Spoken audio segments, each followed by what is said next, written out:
ఏం వాళ్ళు అలా అనుకుంటే ఎందుకు అనుకుంటారు? నేను వాళ్ళు అడుగుతున్నారు కానీ రెచ్చిపోయి మాట్లాడుతాను, తప్పు కదా. చిన్నపిల్లాడినండి, తప్పు కదా. మీరు అలా మాట పెద్దవాళ్ళు ఎంత బాధపడతారు, నా పెద్దవాళ్ళు ఎంత బాధపడతారు మీ అందరికీ తెలుసు. నేను అలాంటి నా బ్యాక్ డ్రాప్ ఎంత ఇబ్బందులు ఉన్నానో, ఎలాంటి ఇబ్బందులు పడుతున్నానో మీకు తెలుసు. ఎప్పుడైనా నేను సినిమాకి తీసుకొచ్చి అడ్డం పెట్టానా? 1 గంట షూటింగ్ ఆపానా? నా పర్సనల్గా ఇది ఈ బాధ ఉందని చెప్పండి. మీ అందరికీ తెలుసు కదా. కనీసం బయటకు అనుకోకపోయినా మాట్లాడుకున్నప్పుడన్నా అనుకుంటారు కదా, ఏమిటో పాపం కోటగారు ఇక్కడ జరిగింది అది ఇదని. ఎన్ని దెబ్బలు తిన్నానండి, తింటున్నాను. అల్లరి చేయటం కదండి ఫ్యామిలీని, తప్పండి.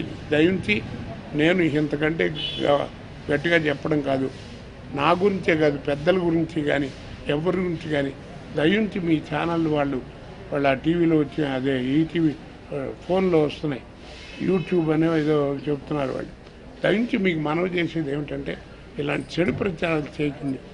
దానివల్ల మీకు డబ్బు ఇస్తుందో ఏంటో నాకు తెలియదు కానండి, కొన్ని జీవితాలతో మీరు ఆడుకుంటున్నారన్న సంగతి మర్చిపోవద్దు. నా గురించే కాదు, పెద్ద వాళ్ళ గురించి చాలా తప్పులు రాస్తున్నారు. తప్పండి. ఏమండి ఎందుకండి పోలీసుగా తెలీదా?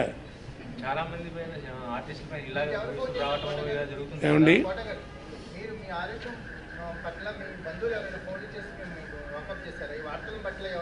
అయ్యో పొద్దున్నుంచే ఇదే పనండి. బంధువులు వైజాగ్ నుంచి మా సిస్టరు, కంకిపాడు నుంచి మా నేటివ్ ప్లేస్ నుంచి వాళ్ళు, విజయవాడ, ఏలూరు, ఎంతమంది కనీసం 50 ఫోన్లు వచ్చుంటాయి. ఇది నేను చెప్పేది ఇంతకంటే ఏం లేదండి. ఏదో అభిమానులు అంటూ ఉంటాం అనేది నా అదృష్టం. 40 ఏళ్ళు పోషించారు.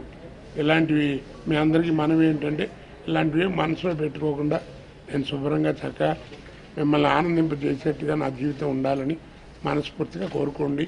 నేను కష్టపడతాను, అంతకంటే ఏం లేదు. చేస్తున్నది జవాన్ అని సినిమా చేశానండి. స్వామి 2 అని తమిళ్ పిక్చరు నేను ఫస్ట్ 14 ఏళ్ల క్రితం చేశాను. స్వామి అని నాకు అఖండమైన పేరు తెచ్చిపెట్టింది అది తమిళనాడులో. ఆ సినిమా వల్లే 25-30 తమిళ సినిమాలు చేశాను. అది 2 సెకండ్ పార్ట్ తీస్తున్నారట. మొన్నే వచ్చి అంటే దాంట్లో క్యారెక్టర్ చచ్చిపోతుంది ఫస్ట్ పార్ట్లో. ఏదో కనెక్షన్ పెట్టి 2 రోజులు షూటింగ్ అది. మొన్న వచ్చారు. ఎప్పుడు వచ్చి మొన్న వచ్చి